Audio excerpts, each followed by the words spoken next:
¿Alguna vez te enamoraste de alguien y sentiste luego que el brillo de esa relación desapareció? ¿Que la magia se evaporó y te quedaste preguntándote si el amor se terminó o si en realidad nunca estuvo allí? ¿Y qué pasa cuando te das cuenta de que el amor nunca estuvo ahí? Carl Jung descubrió que solemos enamorarnos de un reflejo, de una fantasía que nuestra mente crea para llenar nuestros propios vacíos. Al entender cómo tu psique y tus heridas dictan tus elecciones en el amor, el enamoramiento nunca volverá a sentirse igual. Hoy vamos a transitar el puente que une la neurociencia de esa ilusión con la verdad de tu propia historia. Prepárate para despertar en este video. ¿Alguna vez te pasó que te enamoraste de alguien y sentiste que era lo más auténtico que habías experimentado? Esa sensación firme de que esa persona era única, distinta, diferente, como si el destino la hubiera cruzado en tu camino. Pero con el tiempo, algo cambió. No sabes bien en qué momento ocurrió, pero un día la miraste y ya no sentiste lo mismo. Ese brillo se apagó. La magia se desvaneció. Y te quedaste preguntándote qué había pasado, si el amor se terminó o si en realidad nunca fue amor. No logras precisar el momento exacto, pero una mañana lo observaste y esa sensación ya no estaba. El resplandor se extinguió, la fascinación se disipó y terminaste cuestionándote qué ocurrió realmente en esa relación. Si el afecto se había agotado o si en el fondo jamás fue amor verdadero.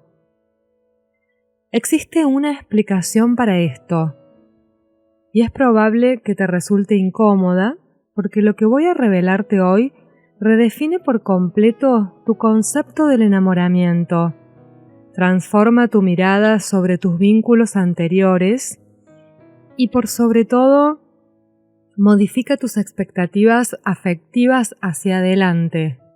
Carl Gustav Jung, uno de los pilares del análisis psíquico, consagró gran parte de su obra a investigar un fenómeno que denominó proyección psíquica. Su hallazgo es inquietante. Reveló que en la mayoría de las ocasiones, cuando estamos convencidos de amar a alguien, no estamos conectando con el otro, sino que estamos cautivados por algo que nuestra propia psique proyectó sobre esa persona, un ideal, una imagen, una fantasía o un simple reflejo de nuestras propias carencias. Pero aquí viene lo más interesante. Hay personas que en algún punto de su vida toman conciencia, ven este proceso real, comprenden cómo opera y cuando esto sucede, el enamoramiento ya no vuelve a experimentarse de la misma manera. Nunca vuelves a caer de la misma forma y eso puede sonar liberador, pero también puede sentirse como una condena. Hoy vamos a hablar de por qué las personas que despiertan, las que entienden cómo funciona su mente, dejan de enamorarse como antes. Vamos a ver qué dice la neurociencia sobre lo que realmente pasa en tu cerebro cuando te enamoras, qué tiene que ver tu infancia con las personas que eliges hoy, y qué queda del amor cuando la ilusión se rompe. Te adelanto que hay esperanza al final, pero el camino para llegar ahí no es fácil. Vamos a recorrerlo juntos. Empecemos por el principio, por ese momento en el que todo empieza a cambiar. Voy a describir una escena y quiero que me digas si te suena. ¿Conoces a alguien? Puede ser en una fiesta, en el trabajo, en una aplicación, da igual dónde. Y desde el primer momento hay algo, no sabes qué exactamente, pero lo sientes. Una especie de reconocimiento, como si ya conocieras a esa persona aunque acabes de verla por primera vez. Y a partir de ahí, todo se acelera. Empiezas a pensar en ella cuando no está. Te descubres sonriendo solo recordando algo que dijo. Miras el móvil cada 2 minutos, esperando un mensaje de ella o cuando ese mensaje llega, tu corazón da un vuelco, literalmente lo sientes en el pecho. Los días que la ves son diferentes, tienen otro color, otra textura. El mundo parece más interesante cuando estás cerca y los días que no la ves se hacen eternos. Hay una especie de hambre, una necesidad que no sabías que tenías hasta que apareció esta persona. Y lo más extraño es que sientes que la conoces profundamente, aunque apenas hayas hablado con ella unas pocas semanas. Sientes que entiendes cosas de ella que nadie más entiende, que hay una conexión especial, única, como si estuvieran destinados a encontrarse. Si esto te suena, si lo has vivido aunque sea una vez, entonces sabes exactamente de qué te estoy hablando. Eso que acabamos de describir tiene un nombre, se llama enamoramiento. Y durante miles de años, los humanos hemos creído que es la forma más pura de amor, la prueba de que has encontrado a la persona correcta, el destino manifestándose en tu vida, pero hay un problema, y es un problema grande. Todo eso que acabas de sentir, toda esa intensidad, toda esa certeza absoluta de que esta persona es especial, tu cerebro puede fabricarlo con prácticamente cualquiera que cumpla ciertos requisitos. Y no estoy diciendo que no sea real lo que sientes, puede ser muy real, pero lo que provoca ese sentimiento no es lo que tú crees. Y cuando entiendes esto, cuando realmente lo ves, el enamoramiento nunca vuelve a sentirse igual. Pero antes de llegar ahí, antes de hablar de lo que pasa cuando despiertas, necesito que entiendas cómo funciona el mecanismo. Necesito que veas lo que realmente está pasando debajo de toda esa magia. Piensa en la última persona en la que te enamoraste. Piensa en ese momento inicial, cuando todo era perfecto, cuando cada cosa que hacía te parecía fascinante, cuando sus defectos te parecían adorables, cuando podías pasarte horas y horas hablando y el tiempo volaba. Ahora quiero que hagas un ejercicio difícil. Quiero que intentes recordar qué sabías realmente de esa persona en ese momento. No lo que sentías, no lo que intuías, no lo que te imaginabas. Lo que sabías con hechos, con evidencia. Si eres honesto, probablemente la respuesta es muy poco. Sabías algunas cosas superficiales, tal vez, de su trabajo, sus gustos, algunas historias que te había contado, pero no sabías cómo reaccionaba bajo presión, por ejemplo. No sabías cómo trataba a la gente cuando estaba cansada o frustrada. No sabías qué demonios cargaba, qué heridas tenía, qué patrones repetía. No sabías casi nada de lo que realmente importa para construir algo con alguien, y sin embargo, estabas convencido o convencida de que la conocías, de que había una conexión profunda, de que era especial. ¿De dónde salió toda esa información que no tenías? ¿Quién rellenó los huecos? Tú mismo los rellenaste. Tu mente los rellenó, sin que te dieras cuenta, por supuesto.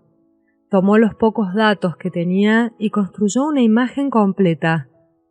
Pero esa imagen no estaba basada en quién era esa persona realmente. Estaba basada en quién necesitabas vos que fuera esa persona. Carl Jung llamó a esto proyección, y es uno de los mecanismos más poderosos y más invisibles de la psique humana. La proyección funciona así. Tenemos partes de nosotros mismos que no vemos, partes que hemos reprimido, negado, olvidado, necesidades que no reconocemos, heridas que no hemos sanado, deseos que no nos atrevemos a admitir. Y todas esas partes invisibles buscan expresarse, buscan salir. Y la forma que encuentran de hacerlo es proyectándose en otros. Cuando te enamoras, no estás viendo a la otra persona. Estás viendo una pantalla sobre la que has proyectado tu propia película. Una película protagonizada por tus necesidades inconscientes, tus fantasías, tus fantasías no reconocidas, tus heridas buscando sanación, y la otra persona, sin saberlo simplemente, está ahí siendo el lienzo sobre el que pintas todo lo que te falta. Y esto te puede sonar abstracto, así que déjame ponerte un ejemplo de consulta concreto.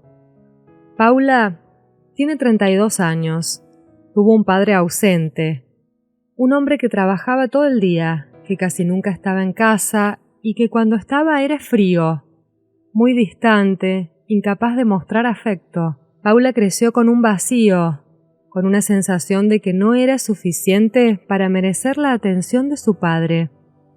Esa herida nunca sanó, solo se enterró.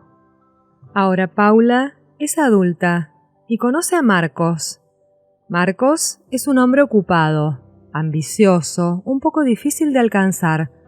No responde siempre a los mensajes, a veces desaparece durante días. Es cariñoso, sí, pero intermitente, presente a ratos, ausente otros. ¿Y qué siente Paula?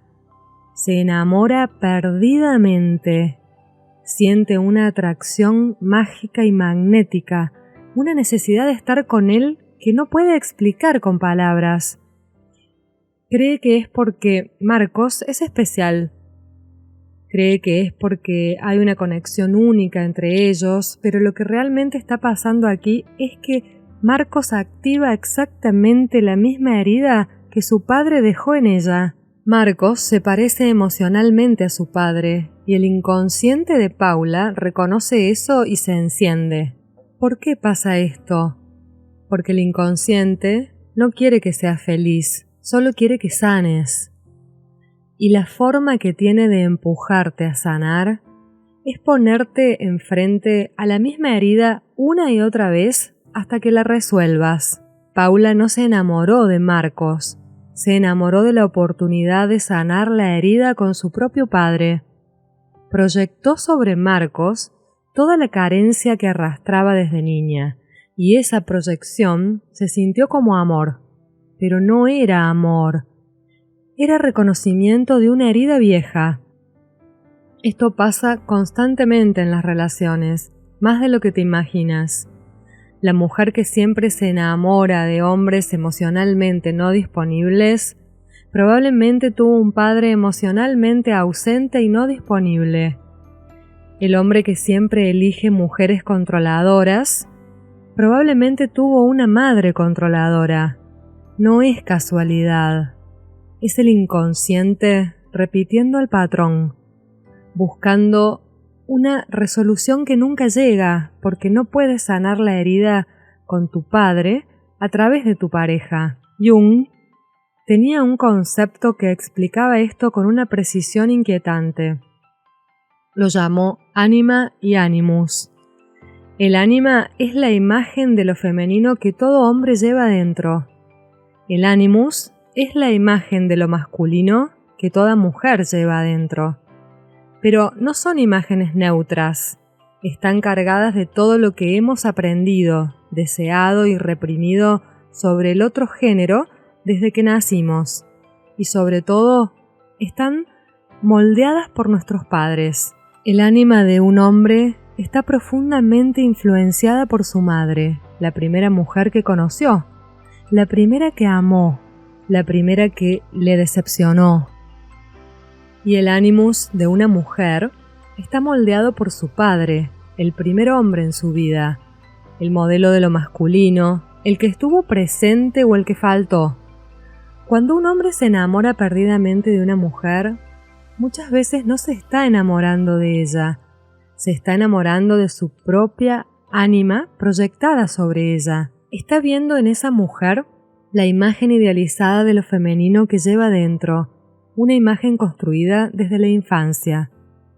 Y cuando una mujer se enamora perdidamente de un hombre, muchas veces está viendo en él su animus, el héroe, el salvador, el protector, el padre que siempre quiso tener, o el opuesto del padre que le hirió. Por eso el enamoramiento se siente tan intenso, porque no estás conectando con una persona externa, Estás conectando con una parte interna de ti mismo que habías perdido.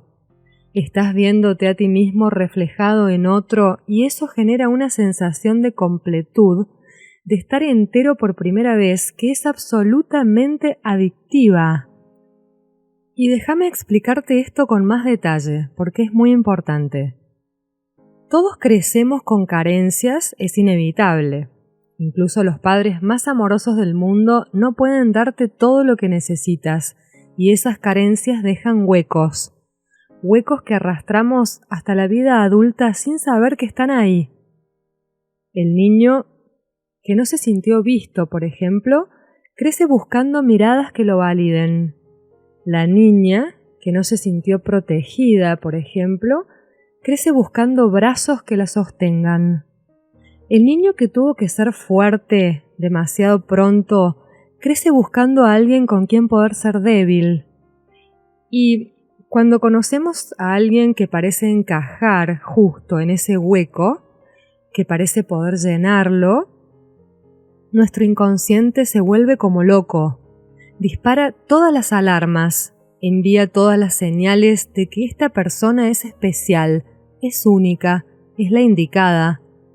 Pero lo que realmente está diciendo es, esta persona tiene la forma exacta de mi herida. Por eso, las personas de las que nos enamoramos más intensamente suelen ser las menos indicadas para nosotros, porque la intensidad no viene de la compatibilidad, viene del reconocimiento de esta herida.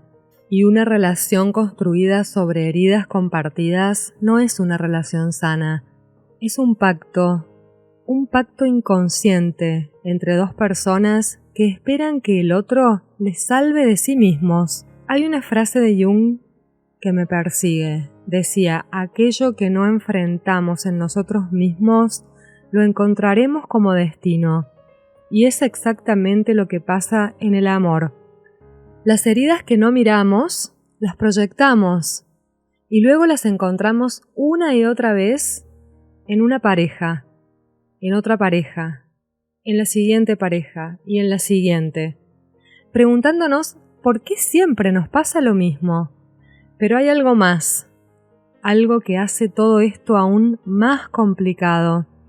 No solo proyectamos nuestras carencias, también proyectamos nuestro potencial no desarrollado, o sea, las partes de nosotros mismos que no nos hemos atrevido a explorar, los talentos que hemos reprimido, las cualidades que admiramos pero no creemos tener.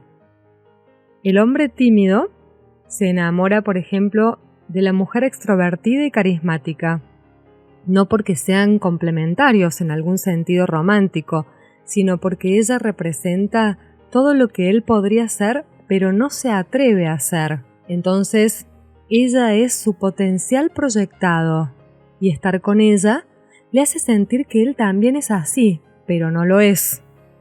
Solo está tomando prestada su luz. La mujer insegura, por ejemplo, se enamora del hombre seguro de sí mismo, no porque él vaya a darle seguridad, sino porque él representa la seguridad que ella no tiene dentro y no ha desarrollado.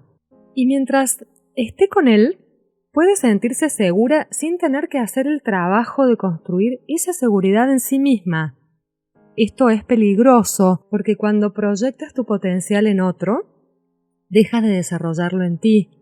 Te vuelves dependiente entonces de esa persona para sentirte completo, completa. Y si esa persona un día se va, no solo pierdes una relación, sino que pierdes la parte de ti que habías depositado en ella. Ahora, hay algo que probablemente te estés preguntando. Si todo esto es verdad, si el enamoramiento es básicamente una proyección masiva de nuestras heridas y nuestro potencial no desarrollado, entonces, ¿cómo es que se siente tan real? ¿Cómo es que parece tan verdadero en el momento? La respuesta está en cómo funciona nuestro cerebro. Pero antes de entrar en la neurociencia, que veremos en el siguiente bloque, quiero que entiendas algo sobre las proyecciones. No son mentiras que te cuentas conscientemente, no es autoengaño voluntario, son completamente involuntarias e invisibles. Tu cerebro las crea sin que te des cuenta y te las presenta como realidad. Cuando miras, por ejemplo, a la persona de la que te has enamorado y sientes que es especial, no estás mintiendo, realmente la ves especial. El problema es que esa cualidad especial no está en ella, está en tu proyección sobre ella. Es como llevar unas gafas que distorsionan la realidad y no saber que las llevas puestas. Todo lo que ves te parece verdadero, porque no sabes que lo estás viendo a través de un filtro. Por eso es tan difícil que alguien te convenza de que la persona de la que estás enamorado no es la persona ideal para ti. Puedes escuchar las advertencias de tus amigos, de tus padres, de tu familia, incluso de tu propia intuición, pero no las creerás, porque lo que sientes es tan intenso, tan real, que cualquier cosa que lo contradiga te parecerá falsa. No entienden lo que tenemos, dirás. No conocen la conexión que hay entre nosotros, pensarás. Y en cierto sentido tienes razón. No la conocen porque esa conexión no existe fuera de tu cabeza, es tuya, es tu propia proyección y solo tú puedes verla. Pero hay un momento en que todo cambia, un momento inevitable que llega en todas las relaciones que empezaron con un enamoramiento intenso. Es el momento en que la proyección empieza a agrietarse y funciona así. Al principio, cuando estás en plena fase de enamoramiento, tu cerebro filtra selectivamente la información, ve todo lo que confirma tu proyección e ignora todo lo que la contradice. Si crees que esa persona es cariñosa, notarás cada gesto de cariño y pasarás por alto cada momento de frialdad. Si crees que es inteligente, cada cosa que diga te parecerá brillante y las tonterías las atribuirás al cansancio o al contexto. Pero esto no puede durar para siempre, porque la persona real sigue ahí, detrás de tu proyección, y eventualmente va a hacer algo que no encaja. Va a decir algo que contradice la imagen que has construido en tu cerebro. Va a mostrarte un lado que no habías visto y en ese momento empieza el conflicto. Esto se llama disonancia cognitiva, cuando algo en tu cerebro no te cierra. Al principio lo niegas, buscas excusas, justificaciones. Seguro que estaba teniendo un mal día. No quería decir eso realmente. Es solo estrés de su trabajo. Tu cerebro lucha por mantener la proyección intacta, porque abandonarla duele demasiado. Pero las grietas siguen apareciendo cada vez más frecuentes, cada vez más difíciles de ignorar, y llega un día en que miras a esa persona y ya no ves lo que veías antes. El brillo ha desaparecido, la magia se ha evaporado, y te quedas ahí confundido, confundida, preguntándote ¿qué ha pasado? ¿Se ha acabado el amor? ¿Ha cambiado ella? ¿O he cambiado yo? Lo que ha pasado es que la proyección se ha caído. Has empezado a ver a la persona real, y la persona real no coincide con la imagen que vos habías construido. No es culpa suya. Ella siempre fue así. Simplemente tú no la veías. Esto es devastador, porque no solo pierdes la ilusión sobre esa persona, también pierdes la ilusión sobre ti mismo, sobre tu capacidad de juzgar, sobre tu intuición, sobre todo lo que creías saber del amor. Te dices a ti mismo, si me equivoqué tanto con esto, ¿cómo puedo confiar en mí mismo para cualquier otra elección? Y aquí es donde la mayoría de la gente comete el error que les mantiene atrapados en el ciclo para siempre. Asumen que si simplemente eligieron mal, que esa persona no era la correcta, entonces la próxima vez será diferente. Y salen a buscar a otra y se vuelven a enamorar y vuelven a proyectar y vuelven a sentir esa intensidad mágica que tanto les gusta hasta que la proyección vuelve a caer y el ciclo se vuelve a repetir una y otra vez. Y hay personas que pasan toda su vida en ese ciclo, enamorándose, desilusionándose, enamorándose, desilusionándose, buscando a otra persona, volviendo a enamorarse, persiguiendo una fantasía que por definición no puede sostenerse, porque lo que buscan no existe fuera de ellos, está dentro, pero no lo saben. Y luego hay otras personas que en algún momento, después de suficiente dolor, después de suficientes decepciones, empiezan a ver el patrón, empiezan a preguntarse por qué siempre les pasa lo mismo, por qué siempre eligen un mismo patrón de persona, por qué siempre terminan igual. Y esa pregunta, cuando es genuina, cuando realmente quieres saber la respuesta, es el inicio de tu despertar. Y el despertar, te cuento que no es un momento místico, no es una iluminación repentina en tu vida, es más bien un proceso lento, muchas veces doloroso, en el que empiezas a ver cosas que antes no veías, empiezas a notar tus patrones, empiezas a reconocer tus proyecciones, empiezas a entender que lo que llamabas amor muchas veces era otra cosa. Y cuando empiezas a ver esto, algo cambia en ti para siempre. Ya no puedes volver a enamorarte de la misma manera ingenua. Ya no puedes caer en la fantasía sin una parte de ti que está observando activamente, que está preguntando, que está dudando. Ahora voy a contarte algo que le pasa a mucha gente que empieza este proceso de despertar. Conoces a alguien nuevo y sientes atracción. Sientes esa chispa inicial, pero ahora, a diferencia de antes, hay algo más. Hay una voz interior que pregunta, ¿qué estoy proyectando en esta persona? ¿Qué parte de mí está buscando completarse? ¿Qué vacío estoy intentando llenar? ¿Qué herida de mi infancia está activando?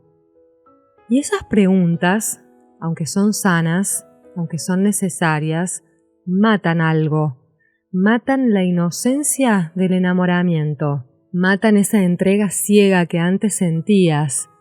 Es como ver una película de magia cuando ya sabes cómo se hacen los trucos.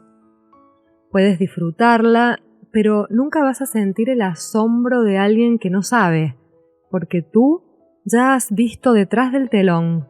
Ya sabes que el conejo no apareció por arte de magia, sino que siempre estuvo ahí.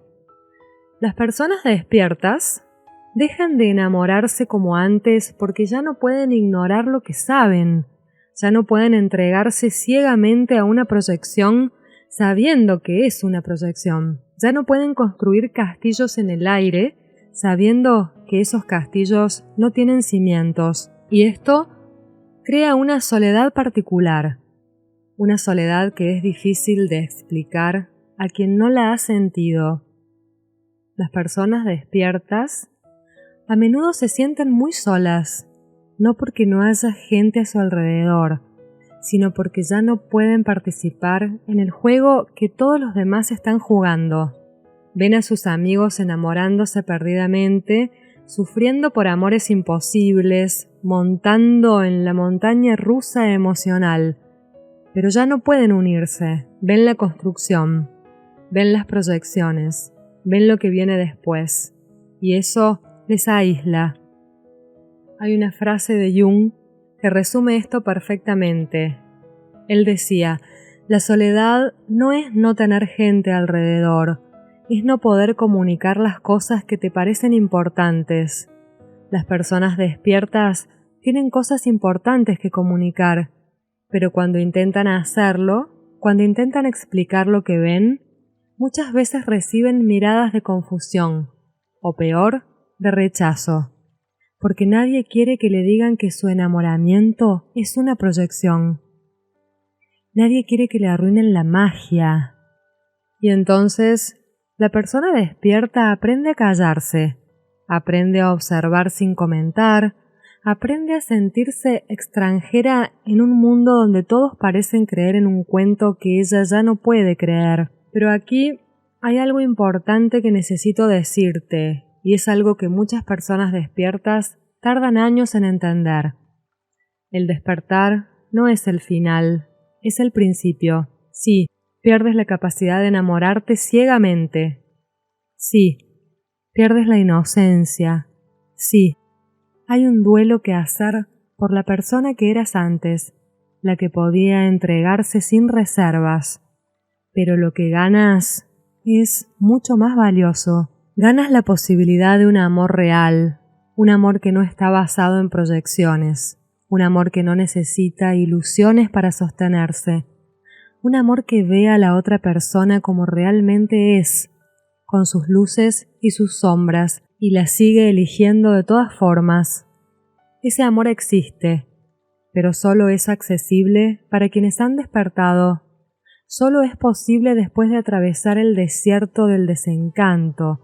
Solo llega cuando has dejado de buscar que alguien te complete y has empezado a completarte tú mismo. Pero antes de hablar de ese amor, antes de ver qué queda cuando las proyecciones caen, necesitas entender algo más. Necesitas entender qué está pasando en tu cerebro cuando te enamoras. ¿Por qué es tan adictivo? ¿Por qué es tan difícil de soltar? ¿Por qué el despertar duele tanto a nivel físico y no solo emocional? ¿Alguna vez te has preguntado por qué el enamoramiento se siente tan parecido a una droga? ¿Por qué cuando estás lejos de esa persona sientes ansiedad, inquietud, como una especie de abstinencia? ¿Por qué cuando a la vez sientes un subidón de energía y euforia? ¿Por qué cuando te deja sientes que te mueres? Aunque racionalmente sabes que no es verdad, no es una metáfora, no es una exageración poética. Tu cerebro cuando se enamora activa exactamente los mismos circuitos que se activan con la cocaína, los mismos neurotransmisores, las mismas áreas cerebrales, el mismo patrón de adicción. Y entender esto cambia completamente la forma en que miras el enamoramiento. Cambia la forma en que entiendes por qué cuesta tanto soltar a alguien y cambia la forma en que puedes ayudarte a ti mismo cuando estás en ese proceso. Y eso es exactamente lo que vamos a ver en el siguiente bloque. Vamos a entrar en el cerebro de alguien enamorado y lo que encontraremos ahí es fascinante y perturbador también, porque cuando ves la maquinaria que hay detrás de lo que sientes, cuando entiendes que esas emociones tan intensas son en gran parte química, algo cambia. Dejas de ser una víctima de tus sentimientos y empiezas a ser el observador de ellos, y ahí empieza la verdadera libertad. Acompáñame, seguime acompañando. En 1996, una neurocientífica llamada Helen Fisher hizo algo que nadie había hecho antes. Metió a personas enamoradas en un escáner cerebral. Quería ver qué pasaba dentro de sus cabezas cuando miraban fotos de la persona que amaban. Lo que encontró cambió para siempre nuestra comprensión del amor.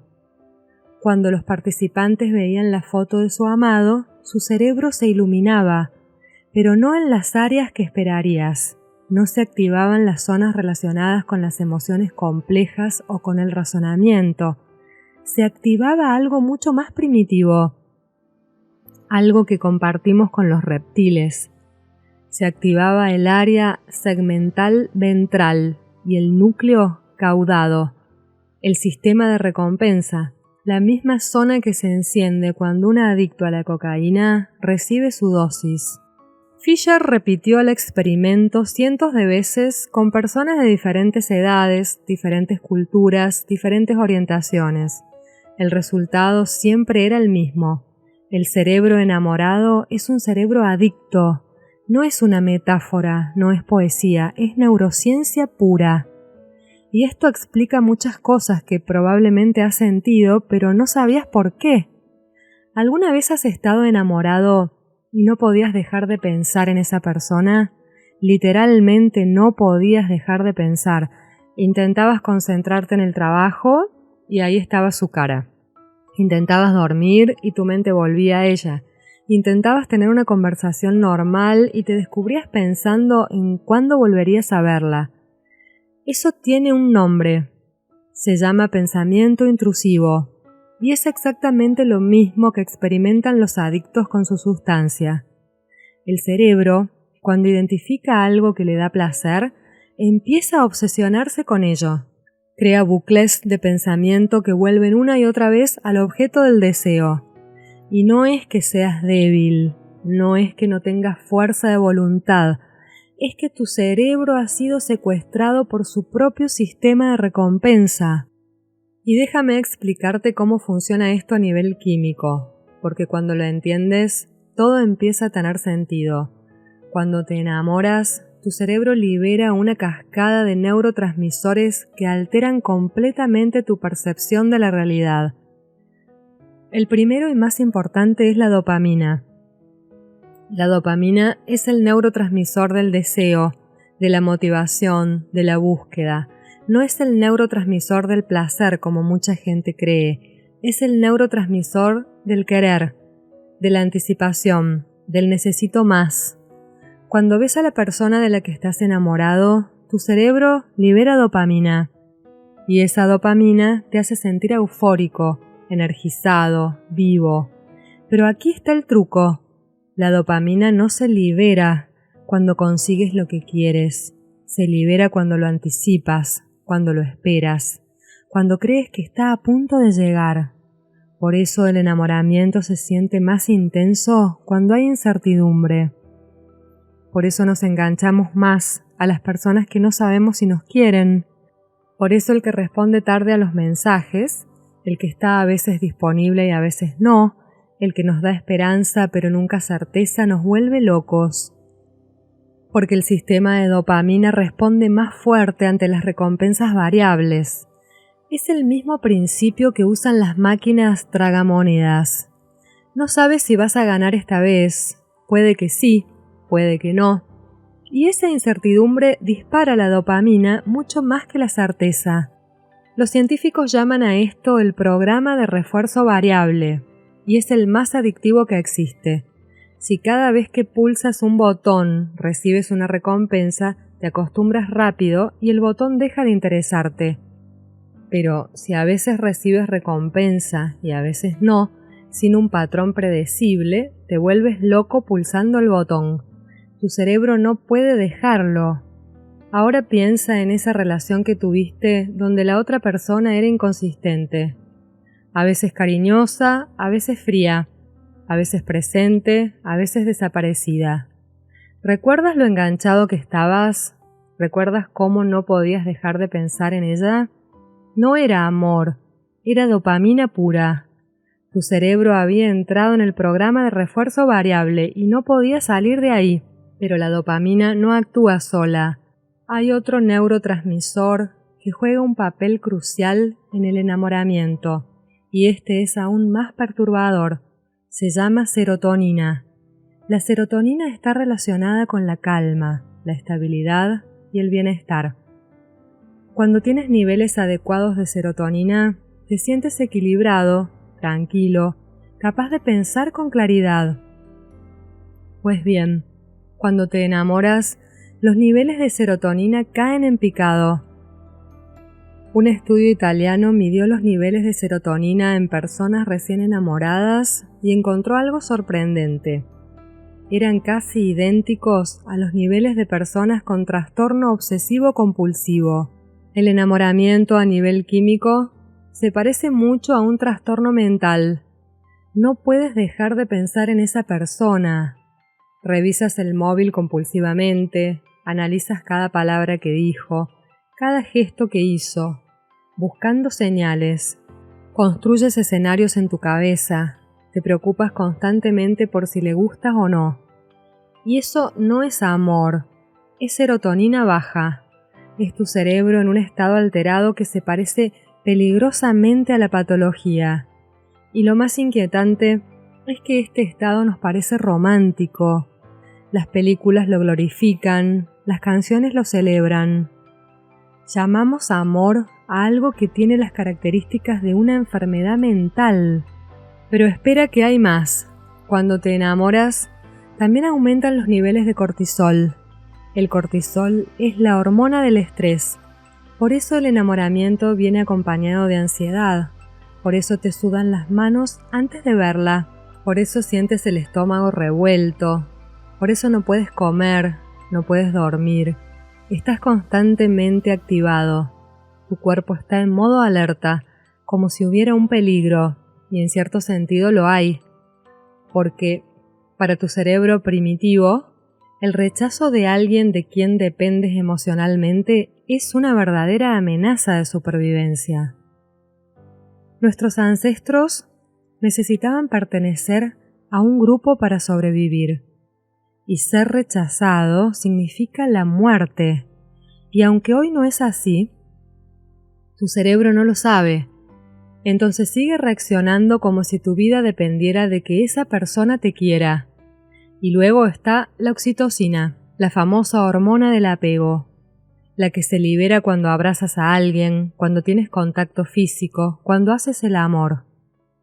La oxitocina crea vínculos, te hace sentir conectado, seguro, en casa, pero también tiene un lado oscuro. La oxitocina te hace confiar ciegamente, te hace ignorar las señales de alarma, te hace sentir que esa persona es segura, aunque no lo sea. Estudios han demostrado que, bajo los efectos de la oxitocina, las personas son más fáciles de engañar, ven más atractivas a sus parejas de lo que realmente son. Perdonan cosas que no deberían perdonar. Así que vamos a resumir lo que pasa en tu cerebro cuando te enamoras. Tienes dopamina alta que te vuelve obsesivo y te hace perseguir. Tienes serotonina baja que te hace pensar de forma circular y ansiosa. Tienes cortisol alto que te mantiene en estado de estrés constante. Y tienes oxitocina que te hace confiar ciegamente y ver todo de color de rosa. Tienes que saber que este es un cóctel químico que fue diseñado solo para una cosa, para que te reproduzcas.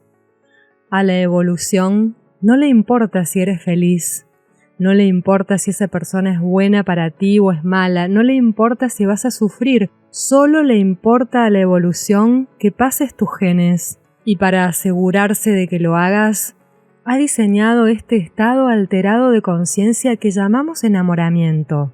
Ahora, cuando ves todo esto, cuando entiendes la maquinaria que hay detrás de lo que sientes, surge una pregunta incómoda. Si el enamoramiento es básicamente un estado de intoxicación química diseñado para la reproducción, ¿qué valor real tiene? ¿No es todo una gran mentira biológica? Esta es la pregunta que atormenta a las personas que empiezan a despertar, y la respuesta es compleja. Pero antes de llegar a ella, necesito contarte otra parte de la historia, la parte que explica por qué te enamoras de quien te enamoras. Porque la dopamina y la oxitocina explican cómo se siente el enamoramiento, pero no explican por qué te enamoras de esta persona en particular y no de otra. Porque de todas las personas que conoces, tu cerebro elige encenderse con unas y no con otras. Y ahí es donde la cosa se pone realmente interesante. Hay una rama de la psicología que estudia esto. Se llama teoría del apego. Y lo que ha descubierto en los últimos 50 años es fascinante. Y un poco perturbador también. Todo empieza en la infancia, en los primeros años de vida. Tu cerebro está desarrollando algo llamado modelos de trabajo interno. Básicamente, está aprendiendo en la niñez cómo funcionan las relaciones. Está aprendiendo si las personas son confiables o no, si el amor es seguro o peligroso, si mereces que te quieran o no. Y este aprendizaje no ocurre de forma consciente, ocurre a través de miles de pequeñas interacciones con tus cuidadores principales. Cuando lloras, alguien viene. Cuando tienes miedo, alguien te calma. Cuando necesitas atención, alguien te la da. O tienes que ganártela o no la consigues nunca. Basándose en estas experiencias, tu cerebro desarrolla uno de varios estilos de apego. Y escucha esto, ese estilo de apego va a determinar cómo te relacionas el resto de tu vida. El apego seguro se desarrolla cuando tus cuidadores fueron conscientes, disponibles, sensibles a tus necesidades. Si tuviste esto, de adulto te resulta relativamente fácil confiar en otros, pedir lo que necesitas y manejar la intimidad sin ansiedad excesiva. Pero hay otros estilos. El apego ansioso se desarrolla cuando tus cuidadores fueron inconscientes, a veces disponibles, a veces no, a veces cariñosos, a veces fríos. Tu cerebro aprendió que el amor existe, pero no es confiable, que tienes que perseguirlo, ganártelo, estar siempre alerta para no perderlo. De adulto, esto se traduce en relaciones donde siempre estás preocupado por si te quieren, donde necesitas constante reafirmación, donde el miedo al abandono te consume. El apego evitativo se desarrolla cuando tus cuidadores fueron emocionalmente distantes o rechazantes. Tu cerebro aprendió que depender de otros es peligroso, que la intimidad es amenazante, que la única forma de estar seguro es no necesitar a nadie de adulto.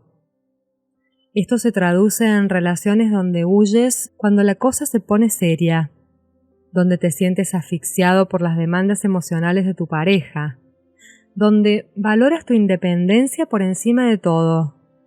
Y hay un cuarto estilo, el más difícil, el apego desorganizado. Se desarrolla cuando tus cuidadores, las personas que debían protegerte, fueron también fuente de miedo, abuso, negligencia severa, trauma. Tu cerebro recibió un mensaje imposible.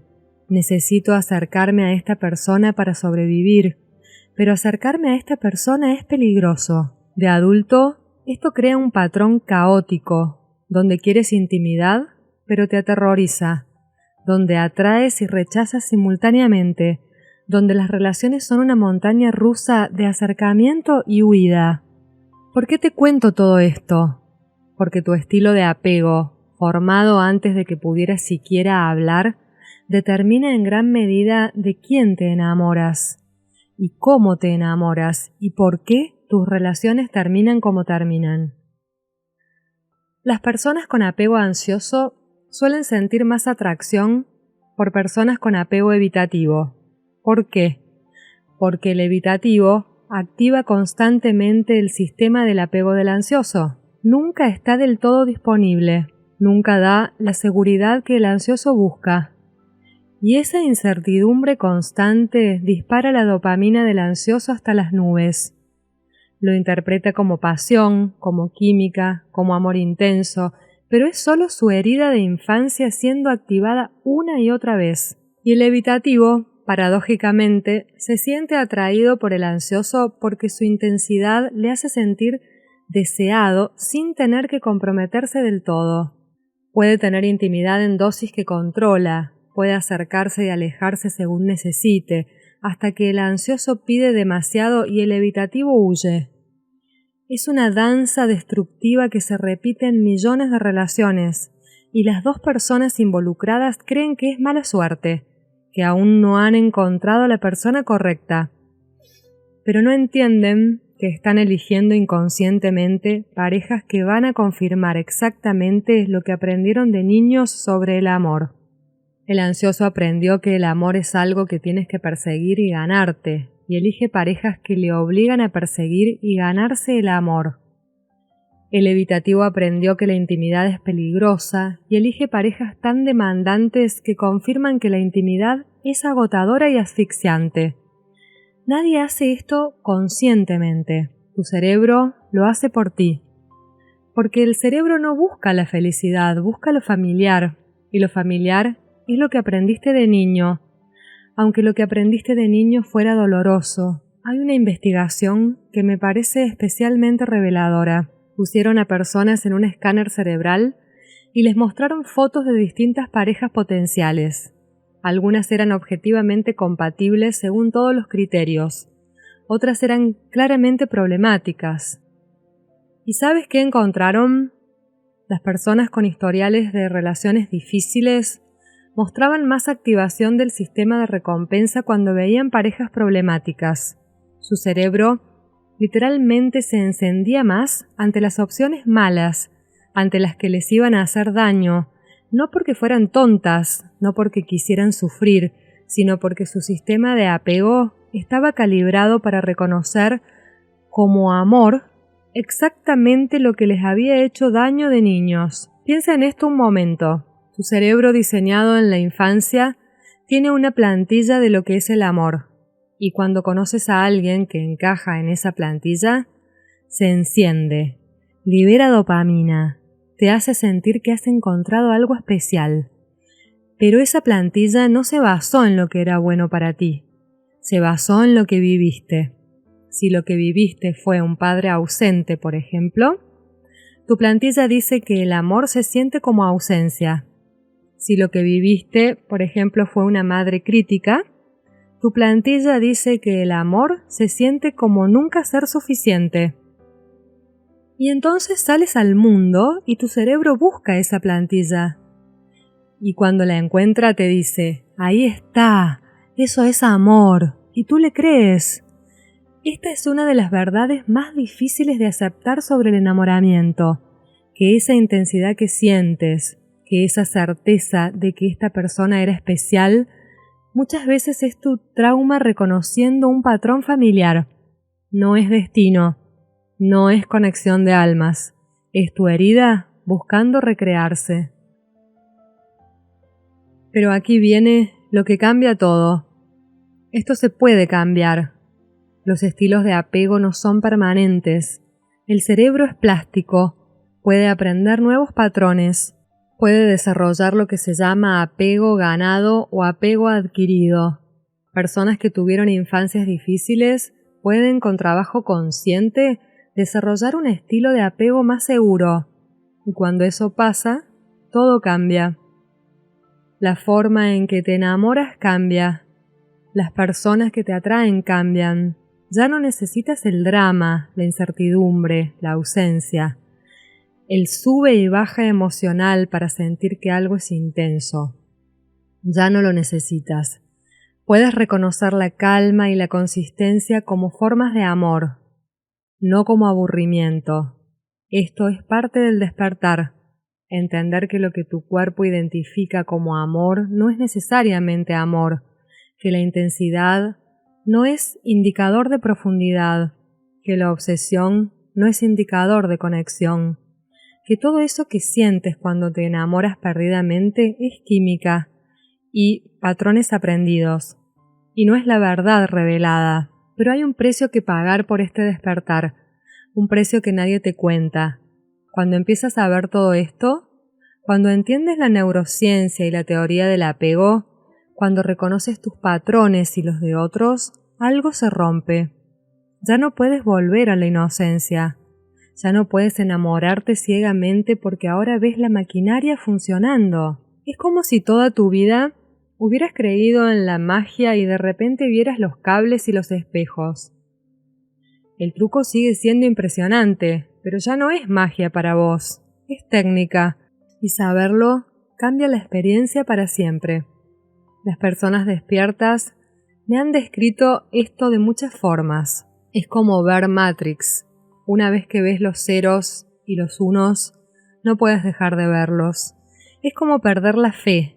Puedes intentar creer de nuevo, pero algo dentro de ti sabe que es mentira. Es liberador y devastador al mismo tiempo.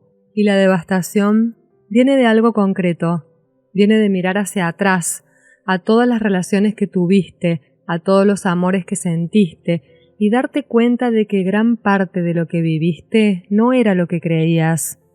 Esa persona de la que estuviste tan enamorado quizás solo era tu sistema de apego ansioso activado, esa química increíble que sentías. Quizá era solo dopamina respondiendo a un programa de refuerzo variable. Esa certeza de que era tu alma gemela quizá era solo oxitocina nublando tu juicio. ¿Significa eso que nada fue real? No exactamente. Los sentimientos fueron reales, el dolor fue real, las lágrimas fueron reales, pero el significado que le diste a todo eso estaba distorsionado. Creíste que sentías lo que sentías porque esa persona era especial. Ahora entiendes que sentías lo que sentías porque tu cerebro estaba en un estado alterado, diseñado por millones de años de evolución para que te reprodujeras. Es una píldora difícil de tragar, pero hay algo más. Algo que hace que el despertar sea particularmente difícil para quienes lo atraviesan, y es la ruptura. Lo que pasa cuando una relación termina después de que has estado enamorado, porque si el enamoramiento activa los mismos circuitos que la adicción, ¿qué crees que pasa cuando te quitan la droga? Lo que pasa es la abstinencia. Los estudios de Helen Fisher también escanearon cerebros de personas que acababan de ser dejadas, y lo que encontró fue brutal. Las mismas áreas que se encendían cuando veían a su amado seguían encendiéndose. El cerebro seguía produciendo dopamina, seguía buscando la recompensa, pero la recompensa ya no estaba, y eso crea un estado de dolor intenso, de la abstinencia a una droga dura. Por eso la ruptura duele físicamente. No es solo tristeza, no es solo pérdida emocional, es tu cerebro en abstinencia, buscando desesperadamente una recompensa que ya no puede obtener. Por eso no puedes dejar de pensar en esa persona, por eso la buscas compulsivamente en redes sociales, por eso fantaseamos con volver, aunque sabemos que es mala idea. Pero es el adicto buscando su dosis, y el cerebro tiene un truco cruel. Cuando no puede obtener la recompensa, aumenta el deseo. Te hace idealizar aún más a la persona que te dejó. Borra los recuerdos malos y amplifica los buenos. Te convence de que era perfecta, de que nunca encontrarás algo así de nuevo. Y todo para que vuelvas a buscarla. Todo para que consigas la dosis. Por eso es tan difícil superar una ruptura con fuerza de voluntad. No es cuestión de ser fuerte o débil, es que estás luchando contra tu propio cerebro, contra millones de años de programación evolutiva, contra un sistema diseñado para mantenerte enganchado a las personas con las que te reproducirías. Y por eso también, paradójicamente, el despertar puede hacer las rupturas más llevaderas. No fáciles, pero sí más llevaderas. Porque cuando entiendes lo que está pasando en tu cerebro, puedes observarlo sin identificarte completamente con ello. Puedes decir, esto es abstinencia de dopamina, esto es mi sistema de apego activado, esto es mi amígdala interpretando el rechazo como peligro de muerte. Y aunque sigue doliendo, ya no te consume de la misma manera. Es la diferencia entre estar ahogándote y saber que te estás ahogando. Sigues bajo el agua, pero al menos entiendes lo que pasa y eso te da una pequeña distancia, un pequeño espacio para respirar. Las personas despiertas sufren en las rupturas, pero sufren de forma diferente. Sufren sabiendo que el sufrimiento es temporal, sabiendo que lo que sienten no es la verdad absoluta, sino su cerebro en un estado alterado, sabiendo que la intensidad del dolor no es proporcional a la pérdida real, sino a la química desequilibrada de su cerebro. Y este saber lo cambia todo, porque te permite no actuar desde la desesperación, no mandar ese mensaje a las 3 de la mañana, no suplicar que vuelva, no humillarte buscando una dosis de alguien que ya no está. Puedes sentir el impulso y no seguirlo. Puedes observar el deseo sin convertirlo en acción. Eso es lo que el despertar te da. No te quita el dolor, no te hace inmune al sufrimiento, pero te da perspectiva, te da espacio, te da la capacidad de ser testigo de tu propia experiencia en lugar de ser arrastrado ciegamente por ella. Ahora, llegados a este punto, quizá te estés preguntando algo, si el enamoramiento es químico, si el apego está determinado por la infancia, si todo es neurociencia o patrones inconscientes, entonces, ¿dónde queda el amor verdadero? ¿Existe siquiera o es todo una ilusión? Esta es la pregunta que vive en el corazón de todo esto, la pregunta que las personas despiertas se hacen en las noches largas, la pregunta que puede llevarte al cinismo más profundo o si la atraviesas completamente, te puede llevar a algo mucho más hermoso de lo que imaginabas. Porque hay algo después del despertar. Hay algo que viene cuando atraviesas el desierto de la desilusión y sales del otro lado. Hay una forma de amar que no depende de las proyecciones ni de la dopamina ni de los patrones de apego no resueltos. Una forma de amar que es consciente, elegida, real. Pero para llegar ahí, primero tienes que atravesar el duelo por la inocencia perdida, el duelo por la versión de ti que podía enamorarse ciegamente, el duelo por todos los amores que ahora ves de otra manera. Ese duelo es necesario. No puedes saltártelo. No puedes hacer un bypass espiritual y fingir que ya lo superaste. Tienes que sentirlo. Tienes que dejar que te atraviese. Tienes que llorar las ilusiones perdidas antes de poder construir algo nuevo en su lugar. Y cuando ese duelo se completa, cuando has tocado fondo y empiezas a subir de nuevo, algo nuevo se hace posible, algo que las personas que nunca han despertado no pueden ni imaginar, algo que vale más que 1000 enamoramientos ciegos, y eso es lo que vamos a explorar en el siguiente bloque. ¿Qué queda del amor cuando despiertas? ¿Cómo se siente el amor sin proyecciones? ¿Cómo se construye una relación cuando ya no puedes engañarte a ti mismo? ¿Y por qué, paradójicamente, pues ese amor es más profundo, más real y más satisfactorio que cualquier enamoramiento que hayas vivido? Pero te adelanto algo, no es fácil llegar ahí.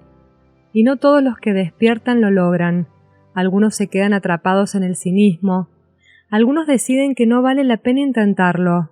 Algunos construyen muros tan altos que nadie puede entrar. La diferencia entre quedarse atrapado y atravesar hacia algo nuevo está en una sola cosa. Y esa cosa la vamos a ver ahora. Hay una historia que quiero contarte. Es la historia de un hombre que se enamoró muchas veces, intensamente, perdidamente, de la forma en que te enamoras cuando crees que el amor es eso que muestran las películas. Se llamaba Pedro, y cada vez que se enamoraba sentía que había encontrado a la persona definitiva, la indicada, la que por fin iba a completarle. Recuerdo que describía esos primeros meses como estar flotando, como si el mundo tuviera más color, como si todo tuviera sentido por primera vez, y cada vez, después de unos meses o unos años, la ilusión se rompía. Veía a la persona real detrás de su proyección y sentía que el amor había muerto y salía a buscar de nuevo. Convencido Pedro de que simplemente no había encontrado a la correcta. Su primer matrimonio duró 5 años. Se casó convencido de que era para siempre, pero cuando la intensidad se fue, cuando ya no sentía esas mariposas, pensó que se había equivocado, que ella no era la indicada. Se divorció buscando volver a sentir lo que había sentido al principio. Su segundo matrimonio duró 3 años, misma historia. Al principio todo era perfecto, luego la magia desaparecía, y Pedro volvía a pensar que había elegido mal. A los 40 años, después de 2 divorcios, varias relaciones fallidas y un rastro de corazones rotos detrás de él, Pedro llegó a una conclusión. El amor no existe. Es una mentira que nos contamos, una fantasía colectiva para no sentirnos solos, y decidió que no iba a volver a caer. Se cerró. Construyó una vida cómoda, independiente, sin necesidad de nadie. Tenía su trabajo, sus aficiones, sus amigos. Se decía a sí mismo que estaba bien así, que no necesitaba a nadie, que había aprendido la lección. Y durante un tiempo pareció funcionar, o eso creía él. porque la soledad que había elegido no era paz, era protección. Era un muro construido con desilusión y cinismo. Por fuera, parecía un hombre que había encontrado la independencia. Por dentro, era un hombre que había renunciado a algo esencial. Y entonces, a los 43 años, conoció a alguien. Se llamaba María. Y lo primero que Pedro notó fue precisamente lo que no sentía. No hubo fuegos artificiales, no hubo mariposas en el estómago, no hubo obsesión ni noches sin dormir. No sintió esa urgencia que antes confundía con amor. De hecho, al principio casi la descartó. No es mi tipo, pensó. No siento la chispa. Y estuvo a punto de no volver a quedar con ella. Pero algo le hizo quedarse. Quizás curiosidad. Quizás cansancio de estar solo. Quizás algo más profundo que no sabía nombrar. Algo que le decía que esta vez las cosas eran diferentes, aunque no entendía por qué.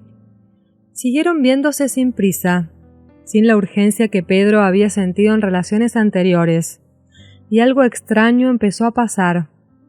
Sin la intensidad del enamoramiento cegándole, pudo verla, realmente verla, no una versión idealizada, no una proyección de lo que necesitaba.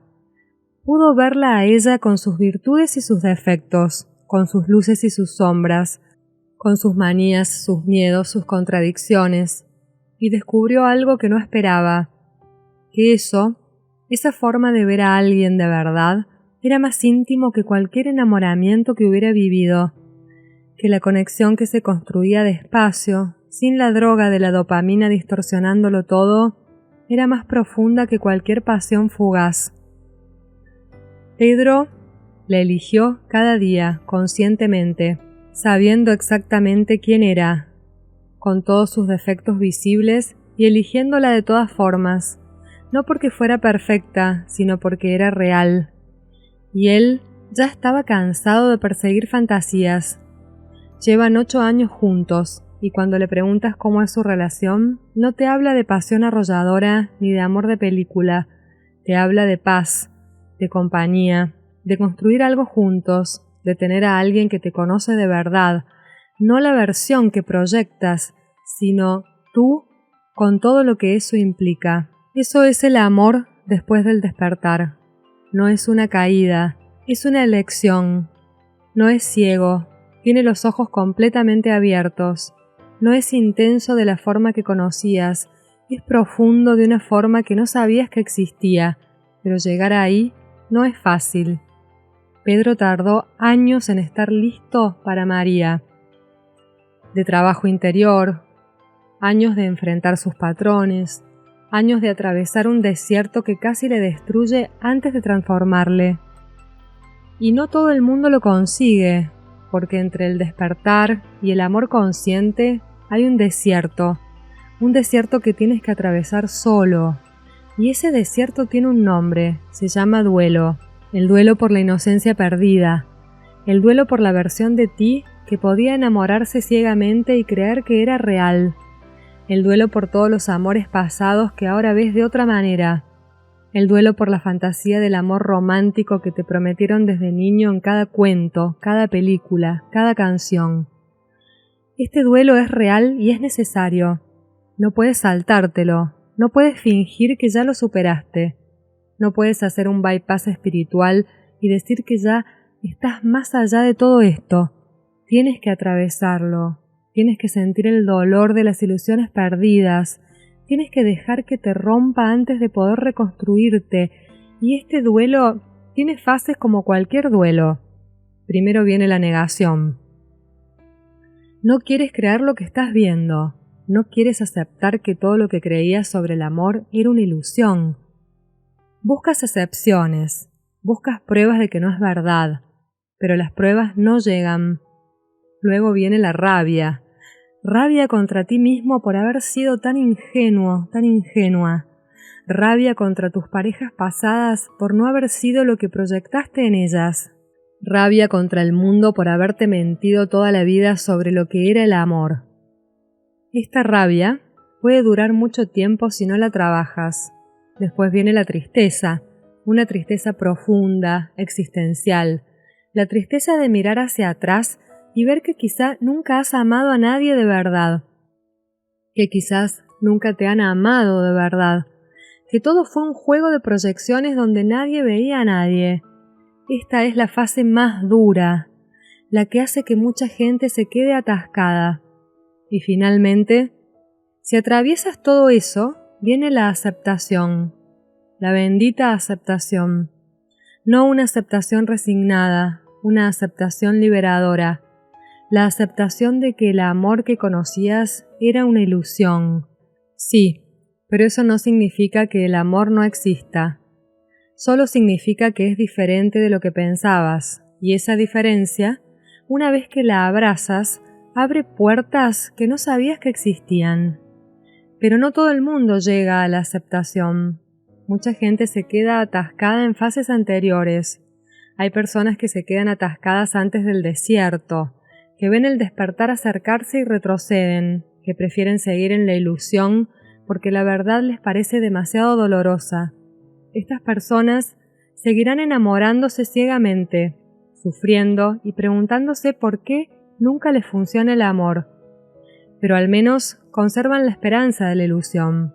Es una esperanza falsa, pero es algo a lo que agarrarse. Hay personas que entran en el desierto y se quedan ahí, que atraviesan el despertar, pero no salen del otro lado, que se quedan atrapadas en la rabia o en la tristeza, que se vuelven cínicas, cerradas, incapaces de confiar, que construyen muros tan altos que nadie puede entrar. Estas personas ya no sufren por amor, pero tampoco viven. Se han protegido tanto que se han aislado de la vida misma.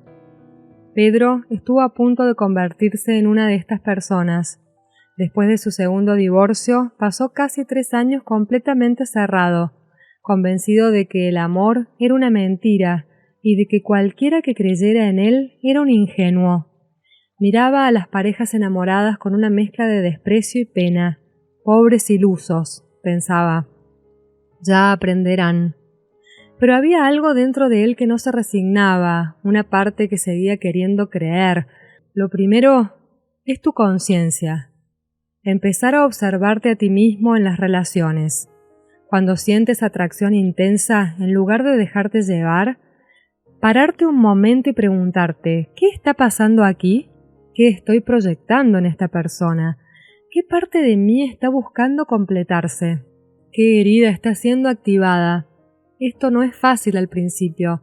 Estamos tan acostumbrados a actuar en automático que observarnos requiere un esfuerzo consciente, pero con práctica se vuelve más natural. Empiezas a ver tus patrones en tiempo real. Empiezas a captar las proyecciones mientras las haces. Un ejercicio que funciona es escribir. Cada vez que sientas atracción fuerte por alguien, escribe sobre ello. No lo que sientes, sino por qué crees que lo sientes. ¿Qué tiene esta persona que me atrae tanto? ¿Me recuerda a alguien de mi pasado? ¿Qué cualidades estoy viendo en ella? ¿Qué quizás me gustaría tener a mí? ¿Qué vacío estoy esperando que esta persona llene? Cuando escribes estas cosas, muchas veces la respuesta se vuelve obvia. Ves el patrón claramente y una vez que lo ves, ya no puede controlarte de la misma manera. Lo segundo es trabajar con tu historia, explorar tu infancia, entender cómo fueron tus primeros vínculos, qué aprendiste sobre el amor, qué aprendiste sobre ti mismo en relación a los otros. Esto puede hacerse solo, pero es mucho más efectivo con un terapeuta que sepa guiarte. Pedro descubrió en terapia que su madre había sido emocionalmente inconsistente, a veces muy cariñosa, a veces muy fría y distante, y sin saberlo, había pasado toda su vida buscando mujeres que replicaran ese patrón, mujeres que le daban amor intermitente, porque eso era lo que su sistema nervioso reconocía como amor. Cuando entendió esto, todo cambió. Pudo ver por qué siempre había elegido parejas que le hacían sentir inseguro, por qué la intensidad que sentía era en realidad ansiedad disfrazada de pasión, por qué las mujeres estables y disponibles le parecían aburridas. Su cerebro estaba calibrado para buscar lo familiar. aunque lo familiar fuera doloroso. Y con ese entendimiento vino la posibilidad de elegir diferente. No fue fácil. Tuvo que reentrenar su sistema nervioso. Tuvo que aprender a tolerar la calma en lugar de interpretarla como falta de amor. Tuvo que darse cuenta de que la ausencia de ansiedad no era ausencia de conexión. Y lo tercero es integrar tu sombra.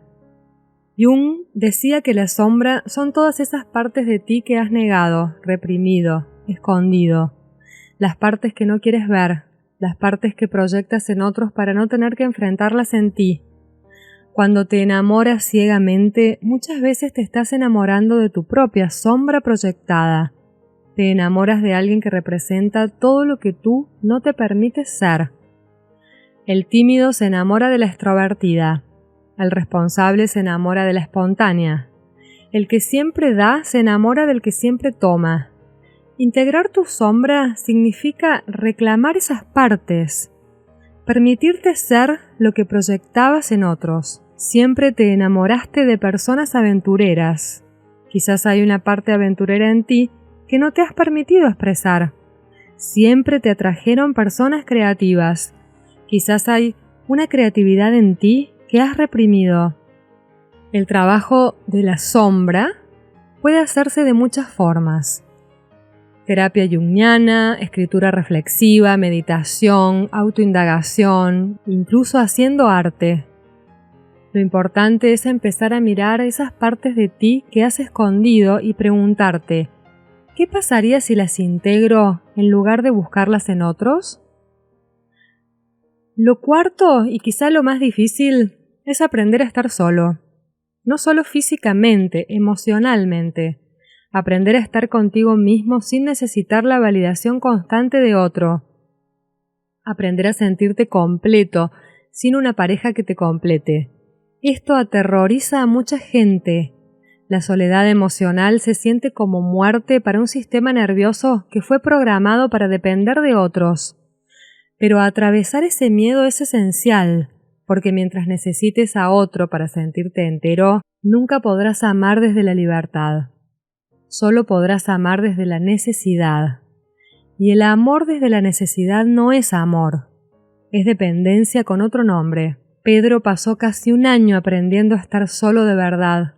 No solo sin pareja, que eso ya lo había hecho, sino solo consigo mismo, sin distracciones, sin huir hacia el trabajo o a las adicciones. Cada vez que la soledad apretaba, sentándose con el vacío, sintiendo el miedo y descubriendo que no moría, que podía sostenerse a sí mismo, que no necesitaba a nadie para existir. Fue el año más duro de su vida y el más transformador, porque cuando salió del otro lado, ya no buscaba pareja desde la carencia, buscaba compañía desde la completud. Y eso lo cambió todo. Hay algo muy importante que necesito decirte aquí. Convertirte en una persona completa no significa no necesitar a nadie, no significa ser una isla, no significa esa falsa independencia que en realidad es miedo disfrazado de fortaleza. Significa no necesitar a otro para completarte, pero seguir deseando compartir tu vida con alguien. La diferencia es sutil, pero fundamental. Cuando necesitas a alguien para completarte, te relacionas desde la carencia, desde el vacío, desde el miedo, y eso distorsiona todo. Te hace aferrarte, te hace proyectar, te hace convertir a la otra persona en algo que no es, te hace responsable de su felicidad y la hace responsable de la tuya. Es una carga imposible que ninguna relación puede sostener.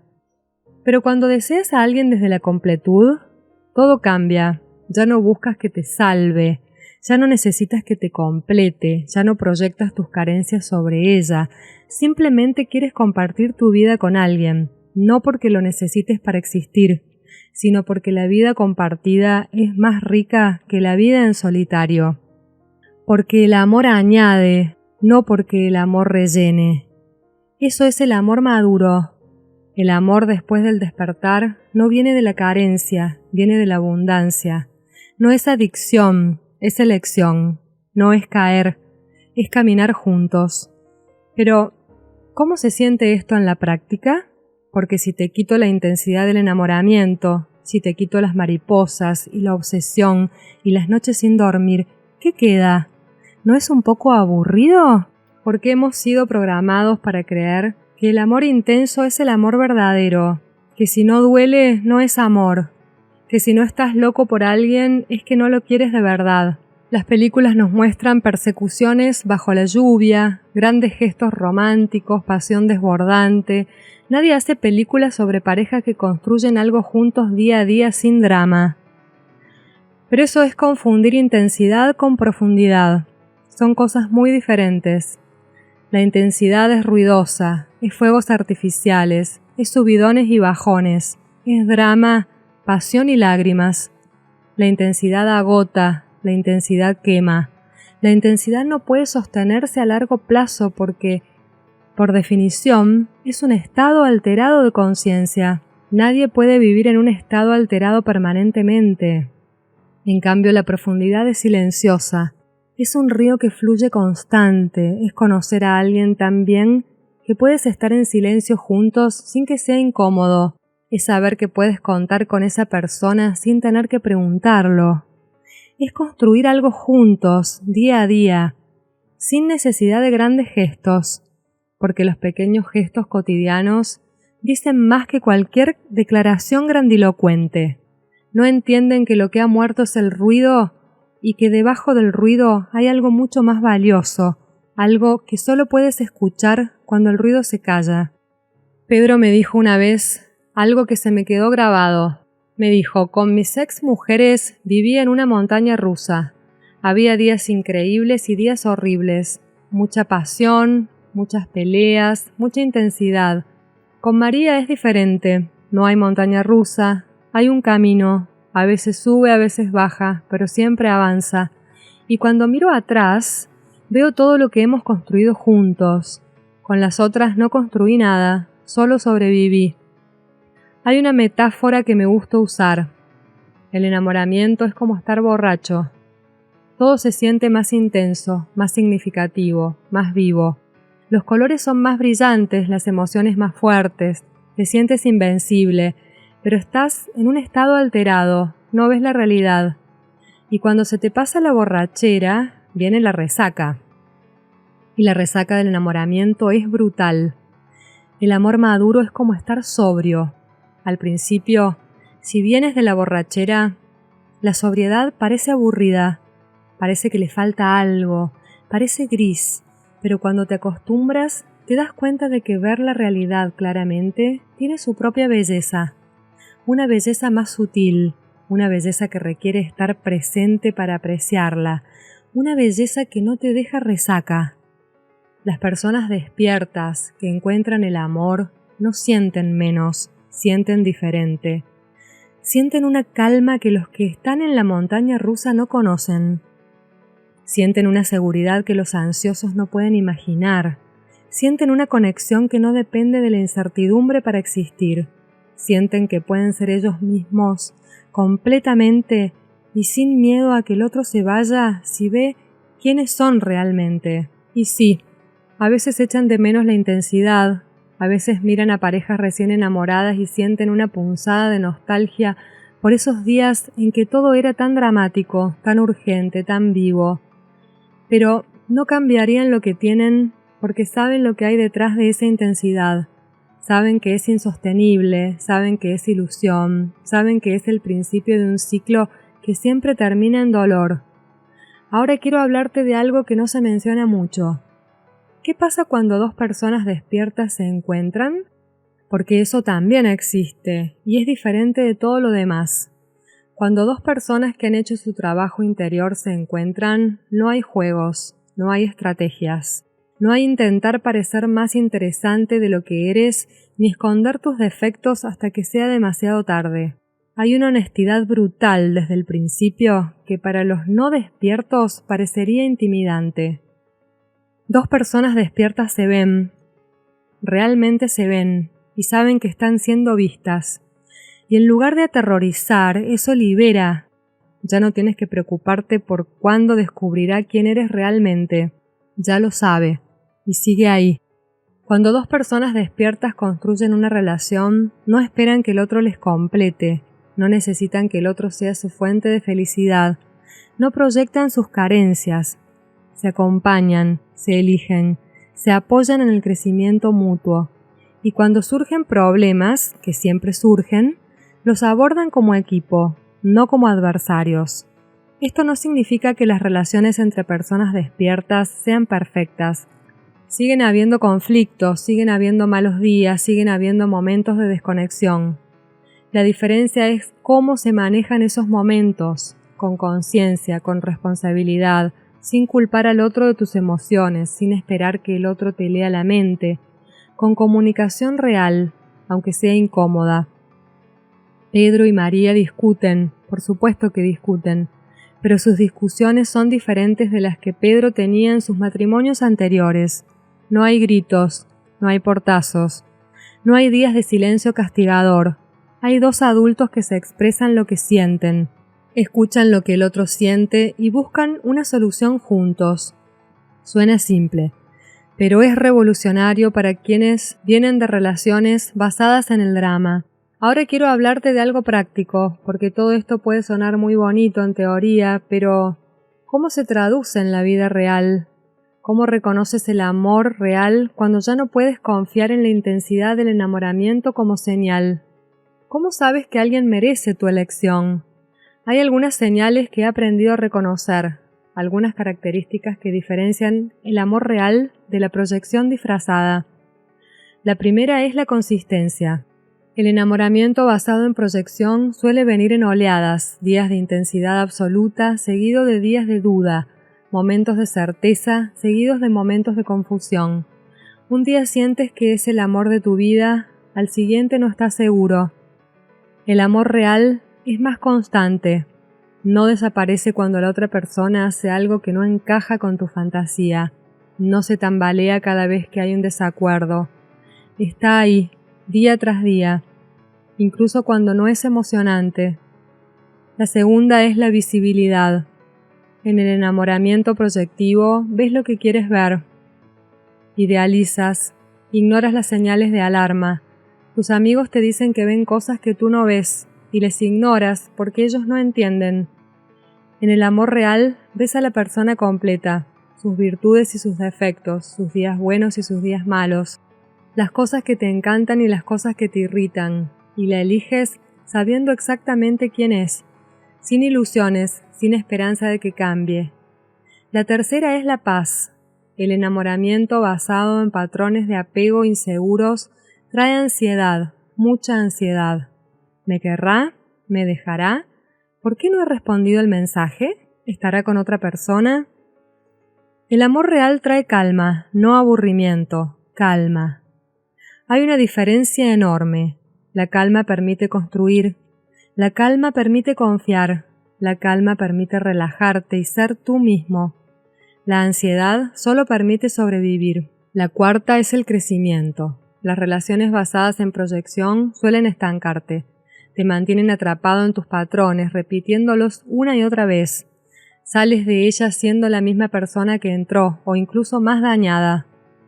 El amor real te hace crecer, te desafía, te confronta con tus sombras, pero desde un lugar seguro. Te invita a ser mejor versión de ti mismo, no porque tu pareja te presione para cambiar, sino porque su presencia crea un espacio donde puedes expandirte.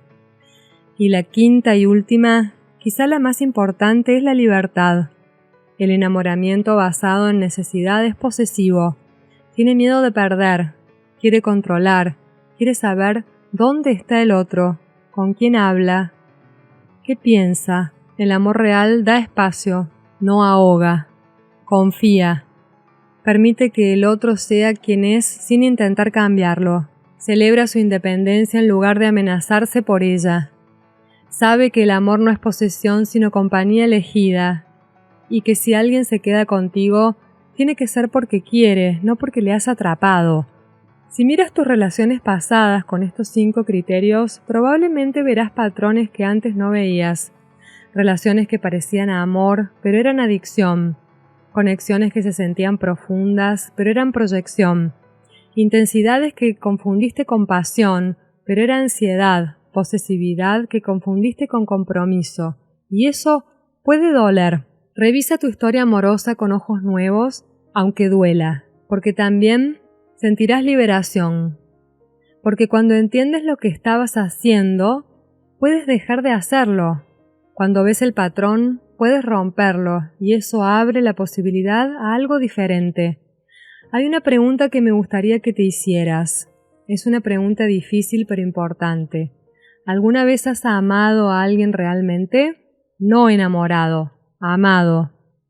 ¿Alguna vez has visto a alguien tal como es, sin proyecciones, sin fantasías, sin necesidad de que fuera diferente? ¿Y has elegido quedarte en esa relación? ¿Alguna vez has sentido esa paz que viene de no necesitar que el otro te complete? Si la respuesta es sí, entonces ya sabes de lo que estoy hablando. Ya has probado el amor después del despertar. Aunque quizás no lo llamarás así, quizás fue breve, quizás lo perdiste, pero sabes que existe y eso ya es mucho. Si la respuesta es no, no te preocupes. No significa que seas incapaz de amar, solo significa que aún no has llegado ahí y puedes llegar. El camino está abierto, pero requiere trabajo. Requiere mirarte a ti mismo de formas que probablemente has evitado toda tu vida. Requiere enfrentar tus heridas de infancia en lugar de proyectarlas en otros. Requiere hacerte responsable de tus patrones en lugar de culpar a tus parejas. Requiere atravesar el desierto del duelo sin huir. No es fácil, no es rápido, y no hay atajos. Cualquiera que te prometa atajos te está mintiendo. Pero hay algo que te puedo prometer. Cada paso que des hacia adentro es un paso hacia la capacidad de amar de verdad. Cada herida que sanes es una proyección menos que distorsiona tu visión. Cada parte de ti que integres es un hueco menos que necesitas que otro rellene. Cada momento de soledad que sostengas es un poco más de completud que construyas en ti mismo. Y cuando hayas hecho suficiente de este trabajo, cuando te hayas encontrado a ti mismo lo suficiente como para no perderte en otro, entonces estarás listo. Listo para el amor que no es caída sino elección. Listo para la conexión que no es adicción sino compañía. Listo para la profundidad que no necesita intensidad para existir. Hay una última cosa que quiero decirte antes de terminar, y es quizá lo más importante de todo. El despertar no es un destino, es un camino. No llegas un día a un lugar donde ya no tienes proyecciones, donde ya no cometes errores, donde ya no sientes la tentación del viejo enamoramiento ciego. Eso no existe. Incluso las personas más despiertas tienen momentos de recaída, momentos donde los viejos patrones vuelven, momentos donde proyectan sin darse cuenta.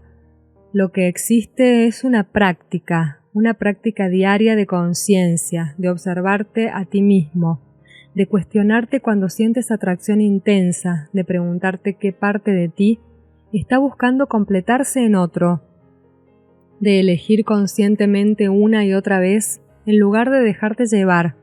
Algunos días lo harás bien, otros días caerás en viejos patrones y eso está bien. No se trata de ser perfecto, se trata de estar despierto, de ver lo que haces mientras lo haces, de tener la capacidad de elegir en lugar de reaccionar automáticamente. Pedro todavía tiene días difíciles con María, donde viejos miedos aparecen, días donde se descubre proyectando algo o reaccionando desde un lugar herido. La diferencia es que ahora lo ve, puede parar, puede decir, esto no es sobre ti, es sobre mí. Puede hacerse responsable de sus emociones en lugar de culparla a ella. Y eso, esa capacidad de ver y elegir, es lo que hace que su relación funcione.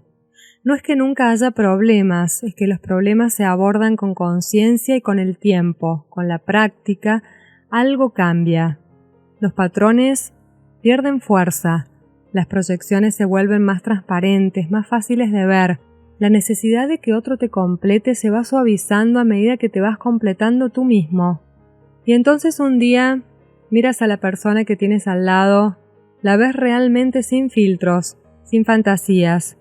Ves su humanidad completa, sus luchas, sus miedos, sus contradicciones, sus heridas, sus carencias. Ves también las cosas que te irritan, las manías que te sacan de quicio, los defectos que no van a desaparecer y sientes algo que no se parece en nada al enamoramiento.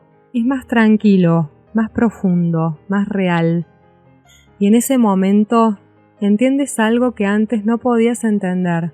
Entiendes que el amor no es lo que te habían contado. No es fuegos artificiales, ni mariposas, ni noches sin dormir. Eso era solo el principio, el cebo, la droga que te enganchaba para que te reprodujeras. El amor de verdad es otra cosa. Es elegir quedarte cuando el subidón se ha pasado. Es construir algo juntos cuando ya no hay ilusiones que sostengan. Es ver a alguien tal como es y decir, te elijo así. No a pesar de tus defectos, sino incluyéndolos, porque son parte de ti, y yo te quiero a ti, no a mi fantasía de ti. Eso es el amor, después del despertar. No es menos que el enamoramiento, es más, infinitamente más, porque es real, porque está basado en verdad y no en ilusión, porque puede sostenerse en el tiempo sin necesidad de drama para sobrevivir, porque te deja ser tú mismo completamente, sin miedo y sin máscaras. Y cuando lo encuentras, cuando lo vives, aunque sea un momento, todo el camino cobra sentido, todo el dolor del despertar, toda la soledad del desierto, todo el trabajo interior que hiciste, todas las noches difíciles donde te preguntabas si el amor existía, todo valió la pena. Porque ahora sabes algo que muy poca gente sabe. Sabes que el amor existe, no el amor de las películas, no el amor que te vendieron, sino algo mucho más simple y mucho más profundo, el amor de ver a alguien, realmente verle y elegirle cada día con los ojos abiertos. Así que si estás ahí, en medio del despertar, sintiendo que has perdido algo, sintiendo que el mundo es más gris ahora, que ves la verdad, quiero que sepas esto. No has perdido nada real, solo has perdido ilusiones, y en su lugar has ganado la posibilidad de algo verdadero. No todo el mundo llega ahí, no todo el mundo está dispuesto a hacer el trabajo, no todo el mundo tiene el valor de atravesar el desierto. Muchos prefieren seguir en el ciclo enamorándose y desilusionándose porque al menos el ciclo es familiar. Al menos el ciclo tiene momentos de intensidad que se sienten como estar vivo.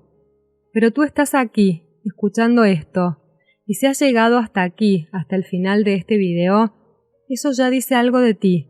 Dice que hay una parte de ti que quiere despertar, que quiere ver, que está cansada de repetir los mismos patrones y está lista para algo diferente. Aunque el camino sea difícil, aunque el desierto parezca interminable, al otro lado hay algo que merece la pena, algo que muy pocos conocen, algo que cambiará tu vida para siempre.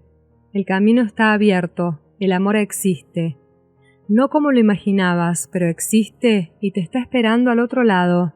Si este video te ha removido algo por dentro, si te ha hecho pensar, si te ha tocado de alguna manera, puedes dejarme un comentario. Cuéntame tu experiencia, cuéntame dónde estás en este camino, si estás en medio del desierto, si ya has salido al otro lado, si aún no has empezado, me interesa saber.